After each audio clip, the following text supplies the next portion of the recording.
उसके बाद आगे हमारे पास फर्स्ट पैराग्राफ को मैं इटैलिक्स कर रहा हूँ और इस पे मैं ड्रॉप कैप्स ऐड कर रहा हूँ। यानी ये आपको जो एस लिखा हुआ नजर आ रहा है कैपिटल में, ये एक्चुअली मतलब मैंने ऐसा नहीं किया हुआ कि जो पहले वर्ड का पहला लेटर है उसको पकड़ के साइज बड़ा कर दिया, ऐसा नहीं है, ये अलग से पेस्ट नहीं किया हुआ। ये ड्रॉप कैप्स हम इसको कहते हैं। ये हमारे पास माइक्रोसॉफ्ट वर्ड में भी ऑप्शन मौजूद है ड्रॉप कैप्स का। तो ये ड्रॉप कैप्स क्या करता है कि जो आपका किसी भी पैराग्राफ का जो पहला वर्ड है उसके पहले लेटर या दो, ये जितने लेटर्स आप करना चाहते हैं उनको ड्रॉप कर देता है, जितनी लाइनों तक आप इसको करना चाहते हैं। नॉर्मली हम 3 लाइनों, 2 या 3 लाइनों तक ड्रॉप करते हैं।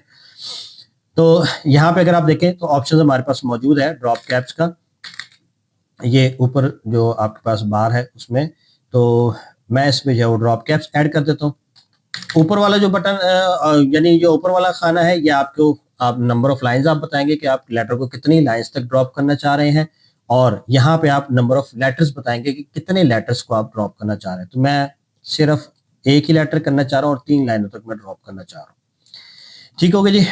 अब ये बाय डिफॉल्ट तो जो हमारा पैराग्राफ का टेक्स्ट है वही फॉन्ट इस पे भी अप्लाई होगा, लेकिन मैं इसको जरा डिफरेंट फॉन्ट अप्लाई करना चाह रहा हूँ और इसको इटैलिक्स भी नहीं रखना चाह रहा, मैं सिंपल करना चाह रहा हूँ, नॉर्मल करना चाह रहा हूँ।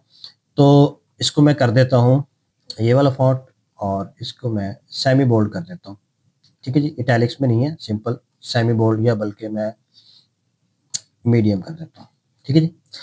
अब मैं ये चाहता हूँ कि यानी हम अब ये फॉर्मेटिंग हमने कर तो लिया, अब ये फॉर्मेटिंग हम फॉलो करेंगे, बल्कि मैं अगले पैराग्राफ को भी कर लेता हूँ पहले, एक जो हम डिजाइन करना चाह रहे हैं।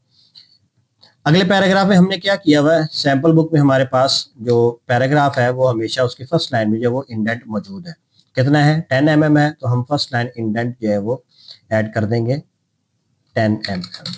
ठीक है जी। और हम इसको जस्टिफाई भी कर रहे हैं, इसको भी हम जस्टिफाई कर रहे हैं। ठीक है, यानी दोनों साइडों से लाइंस जो है वो बराबर होंगी।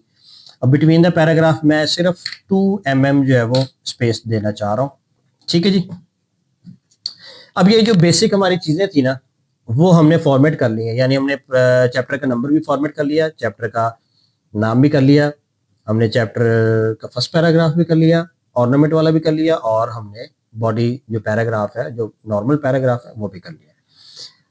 अब ऑब्वियसली हमने ये चीजें बार बार इस्तेमाल करनी है, तो हम क्या करेंगे, आपको पता होना चाहिए क्या करेंगे, पैराग्राफ स्टाइल बनाएंगे यार, जाने दो ऐसे तो ना करो।